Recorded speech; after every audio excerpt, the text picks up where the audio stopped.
ಸರ್ವೇ ಜನೋ ಸುಖಿನೋ ಭವಂತು. ಶ್ರೀ ಗುರುಭ್ಯೋ ನಮಃ. ಹಾಯ್ ಹಲೋ ನಮಸ್ತೆ, welcome back to my YouTube channel. ನಾನು ನಿಮ್ಮ ಯಶು ಆರ್. ಸ್ನೇಹಿತರೆ, ಎಲ್ಲರೂ ಹೇಗಿದ್ದೀರಾ? ನಾನು ಕೂಡ ತುಂಬಾ ಚೆನ್ನಾಗಿದ್ದೀನಿ. ಸೌಜನ್ಯ ಕೇಸ್ ಬಗ್ಗೆ ಮಾತಾಡಿ ಇನ್ಸ್ಟಾಗ್ರಾಮಲ್ಲಿ ಹೋಗಿ ಮತ್ತು ಯೂಟ್ಯೂಬಲ್ಲಿ ಹೋಗಿ ಎಲ್ಲೇ ಹೋದರೂ ಕೂಡ ಇದೇ ಮೆಸೇಜ್. ಸೌಜನ್ಯಗೆ ನ್ಯಾಯ ಕೊಡಿಸೋಣ. ಖಂಡಿತವಾಗಿಯೂ ಕೂಡ ಸೌಜನ್ಯಗೆ ಕಾನೂನಿನ ಪ್ರಕಾರ ನ್ಯಾಯ ಸಿಗಲ್ಲ. ಇದೇನಪ್ಪ ಗುರು, ಇವ್ರು ಹೀಗೆ ಹೇಳ್ತಿದ್ದಾರೆ ಅಂತ ಅಂದ್ಕೊಂಡಿದ್ದೀರಾ? ಕಾನೂನಿಗೆ ಬೇಕಾಗಿರೋದಂಥದ್ದು ಎವಿಡೆನ್ಸ್ ಆಫ್ ಪ್ರೂಫ್. ಆ ಎವಿಡೆನ್ಸ್ ಆಫ್ ಪ್ರೂಫ್ನೇ ನಾಶ ಮಾಡಿದ್ದಾರೆ ಅಂತ ಅಂದಮೇಲೆ ಎಲ್ಲಿ ಸಿಗುತ್ತೆ ಈ ನ್ಯಾಯ? ಒಂದು ಅರ್ಥ ಮಾಡ್ಕೋಬೇಕು ಸ್ನೇಹಿತರೆ, ಇಲ್ಲಿ ಇಷ್ಟೊಂದು ಇಡೀ ಕರ್ನಾಟಕದಲ್ಲೇ, ಇಡೀ ಯೂಟ್ಯೂಬ್ ಇಂಡಸ್ಟ್ರಿನಲ್ಲೇ ಈ ಒಂದು ವಿಡಿಯೋ ಇಷ್ಟು ವೈರಲ್ ಆಗಿರೋದು ನಿಜವಾಗ್ಲೂ ಇತಿಹಾಸವನ್ನೇ ಸೃಷ್ಟಿ ಮಾಡಿದೆ. ಈ ಒಂದು 13 ವರ್ಷದಿಂದ ಈ ಸೌಜನ್ಯ ಕೇಸಿಗೆ ನ್ಯಾಯ ಕೊಡಿಸ್ಬೇಕು ಅಂತ ಎಷ್ಟೆಲ್ಲ ಜನರು ಹೋರಾಡ್ತಿದ್ದಾರೆ. ಅವ್ರನ್ನ ನಿಜವಾಗ್ಲೂ ಕೂಡ ಮೆಚ್ಚಲೇಬೇಕು. ಒಬ್ಬ ಕಾಮನ್ ಮ್ಯಾನ್, ಸಮೀರ್ ಬ್ರದರ್, ಒಬ್ಬ ಸಿಂಗಲ್ ಹ್ಯಾಂಡಲ್ ಆಗಿ ಈ ಒಂದು ವಿಷಯಗಳನ್ನ ಕಲೆಕ್ಟ್ ಮಾಡಿಕೊಂಡು ಆ ಸೌಜನ್ಯ ಕೇಸ್ ಬಗ್ಗೆ ನಿಜವಾಗ್ಲೂ ಹೋರಾಡ್ತಿದ್ದಾರೆ ಅಂದರೆ ನಿಜವಾಗ್ಲೂ ಅವ್ರಿಗೊಂದು ಸೆಲ್ಯೂಟ್ ಮಾಡಬೇಕು. ಯಾಕಂದರೆ ಎಷ್ಟೋ ರಿಯಾಲಿಟಿ, ಎಷ್ಟೋ ಸ್ಟ್ರೀಮ್ ಚಾನಲ್ಗಳಿದ್ದಾವೆ, ನಿಜವಾಗ್ಲೂ ಯಾವುದು ಕೂಡ ಇದುವರೆಗೂ ಒಂದು ವಿಚಾರನ ಸೌಜನ್ಯ ಬಗ್ಗೆ ಹೇಳಿಲ್ಲ. ಸೊ ಕೆಲವೊಂದು ಓನ್ ಆಗಿರ್ತಕ್ಕಂತಹ ಚಾನಲ್ಗಳು ಅವರದ್ದೇ ಆದಂತಹ ರೀತಿಯಲ್ಲಿ ಇದ್ರ ಬಗ್ಗೆ ಮಾತಾಡ್ತಾ ಬರ್ತಾರೆ. ಸೊ ಇಲ್ಲಿ ನಾವು ಏನನ್ನ ಅರ್ಥ ಮಾಡ್ಕೊಳ್ಬೇಕು ಅಂತ ಅಂದರೆ, ಇಲ್ಲಿ ಕಾಮನ್ ಜನಗಳು, ಸಾಮಾನ್ಯ ಜನರು, ದುಡ್ಡು ಅಧಿಕಾರ ಇರೋರನ್ನ ಎದುರು ಹಾಕೊಳ್ಳಿಕ್ಕೆ ಸಾಧ್ಯ ಇಲ್ಲ. ಇಲ್ಲಿ ಒಂದನ್ನು ಅರ್ಥ ಮಾಡ್ಕೊಳ್ಬೇಕು ಸ್ನೇಹಿತರೆ, ಈ ದುಡ್ಡು ಅಧಿಕಾರ ಇರ್ತಕ್ಕಂತಹವರು ದೊಡ್ಡವರು ಈ ಕಾನೂನಿಗೆ ಬಟ್ಟೆ ಕಟ್ಟಿ ಎಲ್ಲವನ್ನ ಮುಚ್ಚಾಕೊಳ್ತಕ್ಕಂತಹ ಶಕ್ತಿ ಇದೆ. ಆದರೆ ಸಾಮಾನ್ಯ ಜನರಿಗೆ ಅಂಥ ಶಕ್ತಿ ಇಲ್ಲ. ಸೊ ಇಲ್ಲಿ ನಾವು ಏನನ್ನ ಅರ್ಥ ಮಾಡ್ಕೋಬೇಕು, ಒಳ್ಳೆ ಇಲ್ಲಿ ಎಮೋಷನಲ್ ಆಗಿ ಯೋಚನೆ ಮಾಡ್ತಕ್ಕಂತಹದನ್ನು ಬಿಟ್ಟು ಈ ಸೌಜನ್ಯಗೆ ನ್ಯಾಯ ಕಾನೂನಿನ ಪ್ರಕಾರ ಸಿಗುತ್ತಾ ಅನ್ನೋದ್ರ ಬಗ್ಗೆ ಈ ವಿಡಿಯೋದಲ್ಲಿ ಮಾತಾಡ್ತಾ ಹೋಗೋಣ ಸ್ನೇಹಿತರೆ. ನಾನಿಲ್ಲಿ ಒಂದು ಕಾಂಪ್ಲಿಕೇಟ್ ಕೊಡ್ತೀನಿ. ಯಾವುದೇ ಕಾರಣಕ್ಕೂ ಇಲ್ಲಿ ನನಗೆ ವ್ಯೂಸ್ ಬರುತ್ತೆ, ಸಬ್ಸ್ಕ್ರೈಬ್ ಆಗುತ್ತೆ ಅಂತ ನಾನು ಈ ವಿಡಿಯೋನ ಮಾಡ್ತಿಲ್ಲ. ನಾನು ಒಂದು ಹೆಣ್ಮಗು ಆಗಿ 12-13 ವರ್ಷದಿಂದ ನ್ಯಾಯ ಸಿಗದೇ ಇರ್ತಕ್ಕಂತಹ ಈ ದುಷ್ಕರ್ಮಿಗಳಿಗೆ ಈವಾಗ ನ್ಯಾಯ ಸಿಗುತ್ತಾ? ಖಂಡಿತವಾಗಿಯೂ ಕೂಡ ನ್ಯಾಯ ಸಿಗಲ್ಲ. ಇಲ್ಲಿ ನಾನು ಒಂದನ್ನು ಹೇಳಕ್ಕೆ ಇಷ್ಟಪಡ್ತೀನಿ ಸ್ನೇಹಿತರೆ, ಇಲ್ಲಿ ಸೋಷಿಯಲ್ ಮೀಡಿಯಾ ಆಗಿರ್ಬೋದು, ಸೊ ಚಾನಲ್ಗಳಲ್ಲಿ ಯಾವುದೇ ರೀತಿ ಇದ್ರ ಬಗ್ಗೆ ಧ್ವನಿ ಎತ್ತುತ್ತಾ ಇಲ್ಲ. ಸೊ ಟ್ರೆಂಡಿಂಗಲ್ಲಿ ಇರ್ತಕ್ಕಂಥವಾಗ ಮಾತ್ರ ನಾವು ವೈರಲ್ ಮಾಡೋದನ್ನು ಬಿಟ್ಟು, ಅದು ಟ್ರೆಂಡಿಂಗಲ್ಲಿ ಇಲ್ಲದೇ ಇದ್ದಾಗಲೂ ಕೂಡ ಅದನ್ನು ಧ್ವನಿ ಎತ್ತದಾಗ ಮಾತ್ರ ಅದಕ್ಕೊಂದು ಬೆಲೆ ಸಿಗುತ್ತೆ. ಯಾಕಂದರೆ ಇಲ್ಲಿ ಯಾವುದೇ ರೀತಿ ಚಾನಲ್ ಸ್ಟ್ರೀಮ್ಗಳು ಮುಂದೆ ಬರ್ತಿಲ್ಲ ಇದ್ರ ಬಗ್ಗೆ ಒಂದು ಧ್ವನಿ ಎತ್ತೋದಕ್ಕೆ. ಯಾವುದೋ ಒಂದು ಸೀರಿಯಲ್ ಫೇಮಸ್ ಆಗ್ತಾ ಇದೆ, ಅಥವಾ ಯಾರೋ ಒಂದು ರೀಲ್ಸಲ್ಲಿ ಫೇಮಸ್ ಆಗ್ತಿದೆ ಅನ್ನೋದನ್ನೆಲ್ಲ ತೋರಿಸ್ತಾರೆ.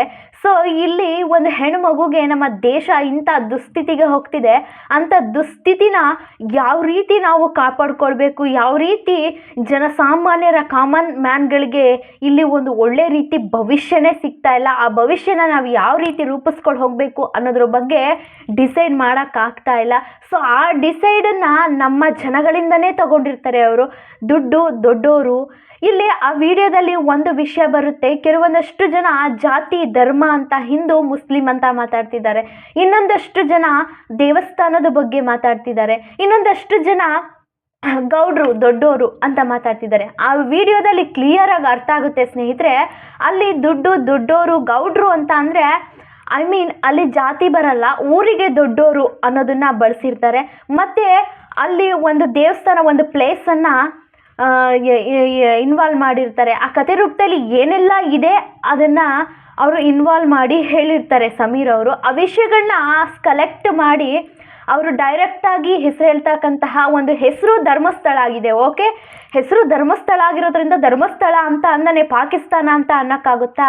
ಅಲ್ಲಿ ಯಾವುದೇ ರೀತಿ ಶ್ರೀ ಮಂಜುನಾಥ ಸ್ವಾಮಿಗೆ ಅವಹೇಳನ ಮಾಡಿಲ್ಲ ಬ್ರದರ್, ಮತ್ತೆ ಧರ್ಮಸ್ಥಳದ ಬಗ್ಗೆ ಅವಹೇಳನ ಮಾಡಿಲ್ಲ. ಆ ಊರಿನ ದೊಡ್ಡೋರು ಏನಿದೆ ಅವರ ಬಗ್ಗೆ ಹೇಳಿದ್ದಾರೆ.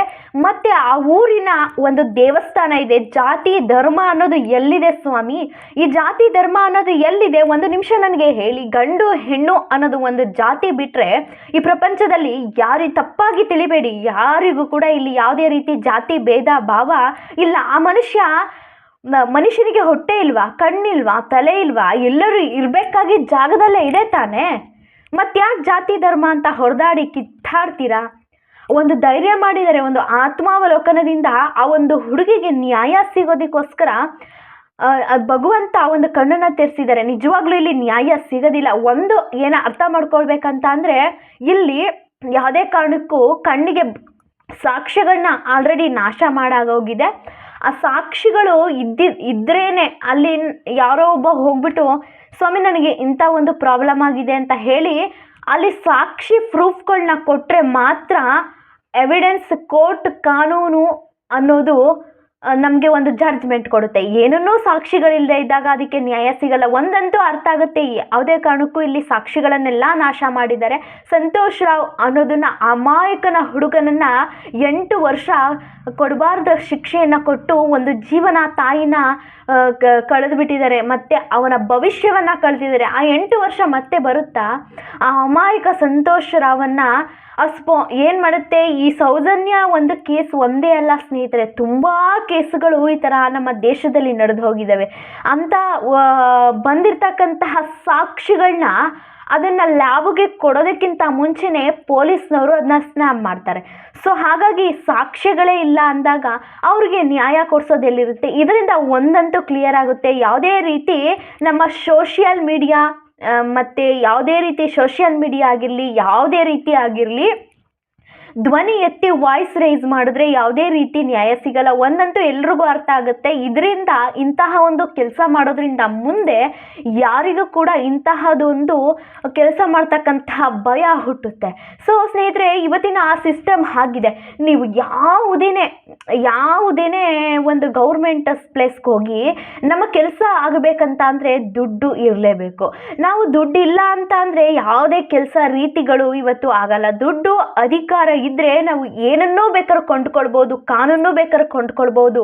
ಇವತ್ತಿನ ಪರಿಸ್ಥಿತಿ ಆಗಿದೆ. ನೀವು ಯಾವುದೇ ರೀತಿ ಗೌರ್ಮೆಂಟ್ ಪ್ಲೇಸ್ಗಳಿಗೆ ಹೋಗಿ ನಿಮ್ಗೊಂದು ಕೆಲಸ ನಿಮ್ಮ ಸರಿಯಾದ ಸಮಯಕ್ಕೆ ಆಗಬೇಕು ಅಂದರೆ ಅಲ್ಲಿ ಇದನ್ನು ಕೊಡಲೇಬೇಕು. ಸರಿಯಾದ ಸಮಯ ಅಂದರೆ ಆ ಸಮಯಕ್ಕೆ ತಕ್ಕಂತೆ ಆ ಸಮಯಕ್ಕೆ ಕೆಲಸಗಳು ಆಗಬೇಕು ಅಂತಹ. ಸೊ ಆ ಕೆಲಸ ನಮಗೆ ಆಗಲಿಲ್ಲ ಅಂದರೆ ನಾವು ಕೊಡಲೇಬೇಕಾಗತ್ತೆ. ಸೊ ನಾವು ಈ ದುಡ್ಡನ್ನು ನಾನು ಕೊಡಲ್ಲ, ನಾನು ನ್ಯಾಯವಾಗಿದ್ದೀನಿ, ನ್ಯಾಯಸಮ್ಮತವಾಗಿ ನಾನು ಕೆಲಸ ಮಾಡಿಕೊಡ್ತೀವಿ ಅಂತ ಅಂದ್ಕೊಂಡ್ರೆ ಯಾರ ಕೆಲಸ ಸಾಧ್ಯ ಆಗಲ್ಲ. ಯಾಕಂದರೆ ನಮ್ಮ ಸಮಯ ಪರಿಸ್ಥಿತಿಗಳು ಆ ರೀತಿ ಇರುತ್ತೆ. ಇವತ್ತಿನ ಪ್ರಪಂಚದ ಹಾದಿಯು ಕೂಡ ಅದೇ ರೀತಿ ಇದೆ. ಒಂದು ಹೆಣ್ಣನ್ನು ದಯವಿಟ್ಟು ಗೌರವಿಸಿ. ಇಲ್ಲಿ ಒಂದು ನ್ಯಾಯ ಖಂಡಿತವಾಗಿಯೂ ಸಿಗಲ್ಲ. ನನ್ನ ಪ್ರಕಾರ, ನನ್ನ ಒಂದು ಒಪಿನಿಯನ್ ಪ್ರಕಾರ, ಸಾಕ್ಷಿಗಳನ್ನು 13 ವರ್ಷದಿಂದ ನ್ಯಾಯ ಸಿಕ್ಕಿಲ್ಲ ಅಂದರೆ ಇವತ್ತು ಆ ಸಾಕ್ಷಿಗಳೆಲ್ಲ ಗೌರ್ಮೆಂಟು ಫಿಕ್ಸ್ ಆಗಿದೆ ಇಲ್ಲಿ. ಓಕೆನಾ? ಇಲ್ಲಿ ಒಂದು ಕ್ಲಿಯರ್ ಆಗುತ್ತೆ, ಗೌರ್ಮೆಂಟ್ ಫಿಕ್ಸ್ ಆಗಿದೆ. ಗೌರ್ಮೆಂಟ್ ಯಾರು ಏನೇ ಮಾಡಿದ್ರು ಕೂಡ ತಲೆ ಕೆಡಿಸ್ಕೊಳ್ಳಲ್ಲ. ಯಾಕಂದರೆ CBIಗೆ ಒಪ್ಸಿದ್ದೀವಿ, ಅದೇ ಏನು ಪ್ರೂಫ್ನ ಮಾಡಲಿಕ್ಕಾಗಿಲ್ಲ. ಯಾರು ಏನೇ ಬಂದರೂ ಮಾಡಿಕೊಳ್ಳಿ ಅನ್ನೋದನ್ನು ಒಂದನ್ನು ಡಿಸೈಡ್ ಆಗಿದೆ ಗೌರ್ಮೆಂಟ್. ಹಾಗಾಗಿ ಇಲ್ಲಿ ಯಾವುದೇ ರೀತಿ ನ್ಯಾಯ ಸಿಗಲ್ಲ ಅನ್ನೋದೊಂದು ನನ್ನ ಅಭಿಪ್ರಾಯ. ಬಟ್ ಖಂಡಿತವಾಗಿಯೂ ಕೂಡ ನ್ಯಾಯ ಸಿಗಬೇಕು. ಇಂತಹದೊಂದು ಕೃತ್ಯ 13 ವರ್ಷ ಆಗೋಗಿದೆ. ಆ ಆತ್ಮ ಹೋಗಿ 13 ವರ್ಷ ಆಗೋಗಿದೆ. ಆ ಆತ್ಮಕ್ಕೆ ಶಾಂತಿ ಸಿಗಬೇಕು ಅಂದರೆ ಇಂತಹದೊಂದು ಮುಂದೆ ಒಂದು ಘಟನೆ ಆಗಬಾರ್ದು ಅಲ್ವಾ? ಇಲ್ಲಿ ಹಾರ್ಸ್ ರಿಯಾಲಿಟಿ ಏನು ಗೊತ್ತಾ ಸ್ನೇಹಿತರೆ?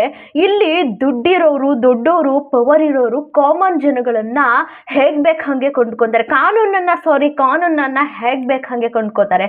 ಇಲ್ಲಿ ಜನಸಾಮಾನ್ಯರು ಯಾವುದೇ ಕಾರಣಕ್ಕೂ ಕೂಡ ಕಾನೂನನ್ನು ಕೊಂಡ್ಕೊಳ್ಳಿಕ್ಕೆ ಸಾಧ್ಯ ಇಲ್ಲ. ಒಂದು ಪೊಲೀಸ್ ಅಥವಾ ಜಡ್ಜು ಪವರ್, ಅಧಿಕಾರ ಓಕೆನಾ. ಇಲ್ಲಿ ಏನು ಗೊತ್ತಾ ಸ್ನೇಹಿತರೆ, ಇಲ್ಲಿ ಯಾವುದೇ ಒಬ್ಬ ವ್ಯಕ್ತಿ ಎಷ್ಟೋ ಕೇಸ್ಗಳು ಪೊಲೀಸ್ ಮೆಟ್ಲು ಏರ್ತವೆ, ಅದರಿಂದ ಅಲ್ಲೇ ಸ್ಟಾಪ್ ಆಗ್ತವೆ. ಎಷ್ಟೋ ಜನಗಳು ಪೊಲೀಸ್ ಮೆಟ್ಲು ಏರಿದ್ರು ಕೂಡ ಅದರಿಂದ ಅಲ್ಲೇ ಸ್ಟಾಪ್ ಮಾಡಿ ಬಂದಿರ್ತಾರೆ. ಇದೊಂದು ಸೌಜನ್ಯ ಕೇಸ್ ಅನ್ನೋದು ಒಂದು ಒಳ್ಳೆ ಶಕ್ತಿಯಾಗಿದೆ, ಆ ಒಂದು ಹೆಣ್ಮಗುದು ಒಂದು ಶಕ್ತಿಯಾಗಿದೆ. ಬೇರೆ ಎಷ್ಟೋ ದೌರ್ಜನ್ಯಗಳು ನಡೆದ್ರು ಕೂಡ ಈ ಒಂದು ಶಕ್ತಿ ಬೇರೊಂದಕ್ಕೆ, ಈ ಒಂದು ಕೇಸ್ ಬೇರೊಂದಕ್ಕೆ ಶಕ್ತಿಯಾಗಿದೆ. ಸೊ ಇಲ್ಲಿ ಒಂದು ಪೊಲೀಸರ ಹತ್ರ ಹೋಗ್ತಾರೆ, ಒಂದು ದುಡ್ಡಿರೋರು, ದೊಡ್ಡವರು, ಅಧಿಕಾರ ಇರ್ತಕ್ಕಂಥವ್ರು ಇಲ್ಲಿ ಪೊಲೀಸರ ಹತ್ರ ಹೋಗಿ ಇಲ್ಲಿ ಒಂದಷ್ಟು ನಮ್ಮ ಕೆಲಸ ಆಗಬೇಕು ಅಂತ ಅಂದರೆ ಅಲ್ಲೊಂದಷ್ಟು ದುಡ್ಡನ್ನ ಕೊಡ್ತಾರೆ. ಅಲ್ಲಿಗೆ ಫಿನಿಶ್. ನಮ್ಮ ಕಾಮನ್ ಜನಗಳು ಏನೂ ಮಾಡಲಿಕ್ಕೆ ಸಾಧ್ಯ ಇಲ್ಲ. ಬೇಡ ನಾನು ಅಲ್ಲೂ ನಿಯತ್ತಾಗಿದ್ದೀನಿ ಅಂತ ಅನ್ನೋರು ನೆಕ್ಸ್ಟ್ ಜಡ್ಜ್, ಲಾಯರ್ ಹತ್ರ ಹೋಗ್ತಾರೆ.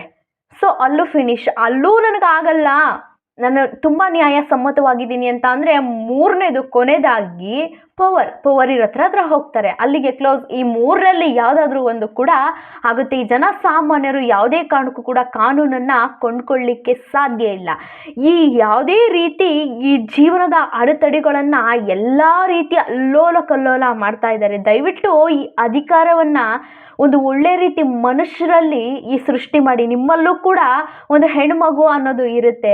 ಇಲ್ಲಿ ನನಗೆ ಈ ಎಮೋಷನಲ್ ಆಗಿ ಮಾತಾಡಬೇಕಂದ್ರೆ ಧರ್ಮಸ್ಥಳ ಮಂಜುನಾಥ ಸ್ವಾಮಿ ಬಗ್ಗೆ ದಯವಿಟ್ಟು ಯಾರು ಕೂಡ ಅನ್ಕೋಬೇಡಿ. ಅಲ್ಲಿ ಬ್ರದರ್ ಏನು ಅಂತ ಅಂದಿಲ್ಲ. ಅಲ್ಲಿ ಎಷ್ಟೋ ಕೋಟ್ಯಾಂತರ ಜನ ಆ ಮಂಜುನಾಥ ಸ್ವಾಮಿ ಮೇಲೆ ನಂಬಿಕೆ ಇಟ್ಟಿದ್ದಾರೆ. ಹಾಗೆ ಅದು ಪವರ್ ಇದೆ ಕೂಡ. ಸೊ ಇಲ್ಲಿ ನನಗಿಲ್ಲಿ ಒಂದು ನೆನಪಾಗೋದೇನಂತ ಅಂದರೆ ಉಪೇಂದ್ರ ಅವ್ರದ್ದು ಒಂದು ಮೂವಿನಲ್ಲಿ ಹೇಳ್ತಾರೆ, ನಾನು ದೇವರನ್ನ ನಂಬ್ತೀನಿ, ದೇವರನ್ನ ಸೃಷ್ಟಿ ಮಾಡಿರ್ತಕ್ಕಂತಹ ಮನುಷ್ಯರನ್ನ ನಂಬಲ್ಲ ಅಂತ ಉಪೇಂದ್ರ ಅವರು ಹೇಳ್ತಾರೆ. ಇದು ಎಷ್ಟು ಜನಕ್ಕೆ ಅರ್ಥ ಆಗುತ್ತೋ ನನಗೆ ಗೊತ್ತಿಲ್ಲ. ಸೊ ಇಲ್ಲಿ ನಾನು ಇಲ್ಲಿ ಟೋಟಲ್ ಆಗಿ ಈ ವಿಡಿಯೋ ನೋಡ್ತಾ ಇರೋರಿಗೆ ಹೇಳೋದೇನಂತ ಅಂದರೆ, ದಯವಿಟ್ಟು ಇಲ್ಲಿ ಒಂದು ಒಳ್ಳೆ ರೀತಿ ನ್ಯಾಯವನ್ನು ಕೊಡ್ಸೋಕ್ಕಾದ್ರೆ ದಯವಿಟ್ಟು ಕೊಡಿಸಿ. 13 ವರ್ಷದಿಂದ ಆಗಿಲ್ಲ ಅಂದರೆ ಈ ಒಂದು ಸಮೀರ್ ಬ್ರದರ್ ನಿಜವಾಗ್ಲೂ ಹ್ಯಾಟ್ಸ್ ಆಫ್ ಟು ಅವ್ರಿಗೆ ನಿಜವಾಗ್ಲೂ ಕೂಡ ಮೆಚ್ಚಲೇಬೇಕು. ಈ ದುಡ್ಡಿರೋರು ಸಿಂಪಲ್ ಆಗಿ ಯೋಚನೆ ಮಾಡಿ ಸ್ನೇಹಿತರೆ, ನಮ್ಮ ಸಾಮಾನ್ಯ ಜನರು ದುಡ್ಡಿರೋರನ್ನ ಎಷ್ಟು ಎದುರು ಹಾಕೊಳ್ಳೋಕ್ಕಾಗತ್ತೆ? ಅದು ಸಾಧ್ಯ ಇಲ್ಲ, ಅಸಾಧ್ಯವಾದಂತಹ ಮಾತು. ಗಡ್ಸಿರ್ಬೇಕು, ಅದಕ್ಕೆ ಡಬಲ್ ಗುಂಡಿಗೆ ಇರಬೇಕು. 1 ವರ್ಷ, 2 ವರ್ಷ, 3 ವರ್ಷ, 4 ವರ್ಷ, 5 ವರ್ಷ ನೆಗೆದು ಬಿದ್ದೋಯ್ತು ಅಷ್ಟೇ. ಅತಿಯಾಗಿ ಅಂದರೆ ಅಷ್ಟೇನೆ. ಇಷ್ಟು 13 ವರ್ಷದಿಂದ ಈ ಕೇಸ್ ಬಗ್ಗೆ ಹೋರಾಡ್ತಾ ಇರೋರಿಗೆ ನಿಜವಾಗ್ಲೂ ಕೂಡ ಮೆಚ್ಚಿಸ್ತಕ್ಕಂತಹದ್ದೇ. ದಯವಿಟ್ಟು ಇಂತಹದೊಂದು ಕೃತ್ಯ ಇನ್ನು ಮುಂದೆ ಯಾವುದೇ ಕಾರಣಕ್ಕೂ ನಡೆದಿರೋ ರೀತಿ ನಮ್ಮ ದೇಶವನ್ನು ನಾವು ಕಾಪಾಡ್ಕೊಳ್ಬೇಕು. ಆದಷ್ಟು ಆ ಆತ್ಮಕ್ಕೆ ಶಾಂತಿ ಸಿಗಲಿ, ಆ ಕುಟುಂಬಕ್ಕೆ ಆತ್ಮ ಶಾಂತಿ ಸಿಗಲಿ. ಯಾವುದೇ ಕಾರಣಕ್ಕೂ ಹೋಗಿರ್ತಕ್ಕಂತಹದ್ದು ಮತ್ತೆ ಬರಲ್ಲ. ಯಾಕಂದರೆ ಅಮಾಯಕನಂತಹ ಸಂತೋಷ್ ರಾವ್ ಹೋಗಿರ್ತಕ್ಕಂತಹ 8 ವರ್ಷ ಮತ್ತೆ ಬರುತ್ತಾ? ಹೋಗಿರ್ತಕ್ಕಂತಹ ಆ ತಾಯಿ ಮತ್ತೆ ಬರ್ತಾರ? ಇಲ್ಲ ಅಲ್ವಾ? ಹಾಗೆ ಇಲ್ಲಿ ನಾವು ಒಂದನ್ನು ಕ್ಲಿಯರಾಗಿ ಅರ್ಥ ಮಾಡ್ಕೊಳ್ಬೇಕು. ದಯವಿಟ್ಟು ಒಂದು ಒಳ್ಳೆ ರೀತಿ ಜೀವನವನ್ನು ನಡೆಸ್ಕೊಂಡು ಹೋಗೋಣ. ಇರೋ 3 ದಿನದ ಬದುಕು, ಆ ಬದುಕಲ್ಲಿ ಹೆಣ್ಣನ್ನು ಗೌರವಿಸಿ. ಹೆಣ್ಣಿನಿಂದ ಸೃಷ್ಟಿಯಾಗಿರ್ತೀರ. ತಾಯಿಯಾಗಿ, ಹೆಂಡತಿಯಾಗಿ, ಮಗಳಾಗಿ, ತಂಗಿಯಾಗಿ, ಅಕ್ಕನಾಗಿ, ಮಡದಿಯಾಗಿ ಎಷ್ಟೆಲ್ಲ ಆ ಒಂದು ಚಿಕ್ಕ ವಯಸ್ಸು 17 ವರ್ಷದ ಆ ಹುಡುಗಿಯನ್ನು ಎಷ್ಟೆಲ್ಲ ಕೃತ್ಯ ಮಾಡಿದ್ದೀರಾ ಅಂದರೆ ನಿಜವಾಗ್ಲೂ ಇಂತಹದೊಂದು ಬೇಕಾದಷ್ಟು ಸೌಜನ್ಯ ಕೇಸು ಒಂದೇ ಅಲ್ಲ. 26 ನಿಮಿಷಕ್ಕೆ ಇಂತಹದೊಂದು ಹೆಣ್ಣು ಮೇಲೆ ದೌರ್ಜನ್ಯ ಆಗುತ್ತೆ ಅಂತ ಹೇಳ್ತಾರೆ. ದಯವಿಟ್ಟು ಇಂತಹದೊಂದು ನಿಜವಾಗ್ಲೂ ಕೂಡ ಘನಘೋರವಾದಂತಹ ಒಂದು ಧ್ವನಿ ಎತ್ತಿದ್ರೆ ಆ ಒಂದು ಮುಂದೆ ಆಗ್ತಕ್ಕಂತಹ ಒಂದು ಹೆಣ್ಣಿಗೆ ಒಂದು ಒಳಗಾಗ್ತಕ್ಕಂತಹ ಒಂದು ಶೋಷಣೆಯನ್ನು ತಪ್ಪಿಸ್ಬೋದು ಅನ್ನೋದು ನನ್ನ ಅಭಿಪ್ರಾಯ. ಟೋಟಲ್ ಆಗಿ ನಾನು ಈ ವಿಡಿಯೋ ಮಾಡಬೇಕು ಅಂತ ಅಂದ್ಕೊಂಡಿದ್ದು ನಿಮ್ಗಳ ಕಮೆಂಟ್ ಮೇರೆಗೆ. ಸೊ ಇಲ್ಲಿ ಒಂದನ್ನು ಹೇಳೋದಕ್ಕೆ ಇಷ್ಟಪಡ್ತೀನಿ ಸ್ನೇಹಿತರೆ, ಇಲ್ಲಿ ಇಡೀ ವಿತಿನ್ 7 ಡೇಸಲ್ಲಿ ನಮ್ಮ ಇಡೀ ಯೂಟ್ಯೂಬ್ ಇಂಡಸ್ಟ್ರಿನಲ್ಲೇ 16 ಮಿಲಿಯನ್ಸ್ ಎಬೋ ದಾಟಿರೋದು ಅಂದರೆ ಇದೇ ಫಸ್ಟ್ ಟೈಮ್. ಏನು ಇದೇ ಥರ ಬೆಂಬಲ ಪ್ರತಿ ವಿಷಯದಲ್ಲೂ ಪ್ರತಿ ಟೈಮಲ್ಲೂ ಇದೇ ರೀತಿ ಇತ್ತು ಅಂದರೆ ಏನು ನಮ್ಮ ಈ ಮೇನ್ ಸ್ಟ್ರೀಮ್ ಚಾನಲ್ಗಳಿದ್ದಾವೆ ಅದನ್ನು ಬಿಟ್ಟು ನಮ್ಮ ಯೂಟ್ಯೂಬ್ ಕಡೆ ಬರ್ತಕ್ಕಂತಹದ್ದು ಹೆಚ್ಚಿನ ಸಾಧ್ಯತೆ ಇದೆ. ದಯವಿಟ್ಟು ಎಲ್ಲರೂ ಕೂಡ ನಮ್ಮ ಸಮೀರ್ ಬ್ರದರ್ ಜೊತೆ ಕೇಸ್ ಆಗಿದೆ, ಎಲ್ಲರೂ ಕೂಡ ಜೊತೆಯಾಗಿ ನಿಲ್ಲೋಣ. ನಮ್ಮ ಯೂಟ್ಯೂಬ್ ಇಂಡಸ್ಟ್ರಿ, ನಮ್ಮ ದೇಶದವರು, ನಮ್ಮ ಮುಂದೆ ಬರ್ತಕ್ಕಂತಹ ನಾವು ಒಂದು ಹೆಣ್ಣು ಹೆಣ್ಣುಮಕ್ಕಳು, ನಮ್ಮ ಮುಂದೆ ಬರ್ತಕ್ಕಂತಹ ಜನ್ರೇಷನಲ್ಲಿ ಹೆಣ್ಮಕ್ಳಿರ್ತಾರೆ. ದಯವಿಟ್ಟು ಎಲ್ಲರೂ ಕೂಡ ಜೊತೆಯಾಗಿ ನಿಂತು ಇದಕ್ಕೆ ಖಂಡಿತವಾಗಿಯೂ ನನ್ನ ಪ್ರಕಾರ ಇದಕ್ಕೆ ನ್ಯಾಯ ಸಿಗೋದು 90% ಡೌಟು. ಯಾಕಂದರೆ ಸಾಕ್ಷಿಗಳು ನಾಶ ಆಗೋಗಿದ್ದಾವೆ. ಇದರಿಂದ ಏನಾಗುತ್ತಪ್ಪ ಅಂತ ಅಂದರೆ ಮುಂದೆ ಇಂತಹದೊಂದು ಕೃತ್ಯ ನಡಲಿಕ್ಕೆ ಸಾಧ್ಯ ಆಗಲ್ಲ ಅಂತ ಹೇಳ್ತಾ ಬ್ರದರ್ಗೆ ಥ್ಯಾಂಕ್ ಯು ಹೇಳ್ತಾ, ಮತ್ತೆ ಎಲ್ಲೇ ಇದ್ರೂ ಸೇಫ್ಟಿ ಆಗಿರಿ ಬ್ರದರ್. ನಿಮಗೆ ಯಾವುದಾದ್ರೂ ಒಂದು ರೀತಿಯಲ್ಲಿ ಸಮಸ್ಯೆ ಬರ್ಬೋದು. ಸಮಸ್ಯೆ ಬರದೇ ಇರೋ ರೀತಿ ಆ ಭಗವಂತನೇ ನಿಮ್ಮಲ್ಲಿ ನುಡಿಸಿದ್ದಾನೆ ಅಂತ ನಾನು ಭಾವಿಸ್ತಾ, ಇದು ಒಂದು ದುಃಖದ ಸಂಗತಿ. ಎಲ್ಲರೂ ಕೂಡ ಕೈ ಜೋಡಿಸೋಣ, ಎಲ್ಲರೂ ಕೂಡ ಒಂದು ನ್ಯಾಯಸಮ್ಮತವಾಗಿ ಜೀವನ ಮಾಡಿ ಸ್ನೇಹಿತರೆ. ಯಾವುದೇ ರೀತಿ ದುಡ್ಡಾಗಲಿ ಅಧಿಕಾರ ಆಗಲಿ ಶಾಶ್ವತ ಅಲ್ಲ. ಮನುಷ್ಯರೇ ಶಾಶ್ವತ ಇಲ್ಲ ಅಂದಮೇಲೆ ಎಲ್ಲವೂ ಶಾಶ್ವತ ಆಗಲಿಕ್ಕೆ ಸಾಧ್ಯನೇ ಇಲ್ಲ. ಕರ್ಮ ಅನ್ನೋದು ಒಂದು ಇದ್ದೇ ಇರುತ್ತೆ, ಅತಿ ಶೀಘ್ರದಲ್ಲೇ ಅದು ಬಿಡೋಲ್ಲ ಅಂತ ಹೇಳ್ತಾ, ದಯವಿಟ್ಟು ಇಲ್ಲೊಂದು ಕೊನೆಯಲ್ಲಿ ಒಂದು ಹೇಳೋದಕ್ಕೆ ಇಷ್ಟಪಡ್ತೀನಿ. ಟೋಟಲಾಗಿ ಸಮೀರ್ ಬ್ರದರ್ ಹೇಳಿರೋದು ಸೌಜನ್ಯ ಬಗ್ಗೆ. ಆ ಸೌಜನ್ಯ ಬಗ್ಗೆ ಕ್ಲಿಯರಾಗಿ ಅರ್ಥ ಆಗುತ್ತೆ, ಅವರು ಸೌಜನ್ಯ ಬಗ್ಗೆ ಹೇಳಿದ್ದಾರೆ ಅಂತ. ಯಾವುದೇ ರೀತಿ ಜಾತಿ ಧರ್ಮನ ಇಲ್ಲಿ ಇನ್ಕ್ಲೂಡ್ ಮಾಡಬೇಡಿ. ಮತ್ತು ಧರ್ಮಸ್ಥಳದ ಮಂಜುನಾಥ ಸ್ವಾಮಿನೂ ಕೂಡ ತಗೊಂಡು ಬರಬೇಡಿ. ಆ ಧರ್ಮಸ್ಥಳದಲ್ಲಿ ನಡೆದಿರ್ತಕ್ಕಂತಹದನ್ನು, ಇಂತಹ ಒಂದು ಪವಿತ್ರವಾದಂತಹ ದೇವಸ್ಥಾನದಲ್ಲಿ ಇಂತಹದೊಂದು ಘಟನೆ ನಡೆದಿದೆ ಅಂತ ಹೇಳಿದೆ, ಮತ್ತೆ ಪಾಕಿಸ್ತಾನದಲ್ಲಿ ನಡೆದಿದೆ ಅಂತ ಹೇಳಲಿಕ್ಕೆ ಸಾಧ್ಯ ಆಗುತ್ತಾ? ಸಾಧ್ಯ ಆಗಲ್ಲ. ಎಲ್ಲರೂ ಕೂಡ ನಮ್ಮ ಸಮೀರ್ ಬ್ರದರ್ ಜೊತೆ ಬೆಂಬಲವಾಗಿರೋಣ ಅಂತ ಹೇಳ್ತಾ ಈ ವಿಡಿಯೋನ ಇಲ್ಲಿಗೆ ಮುಗಿಸ್ತೀನಿ ಸ್ನೇಹಿತರೆ. ನಮಸ್ಕಾರ.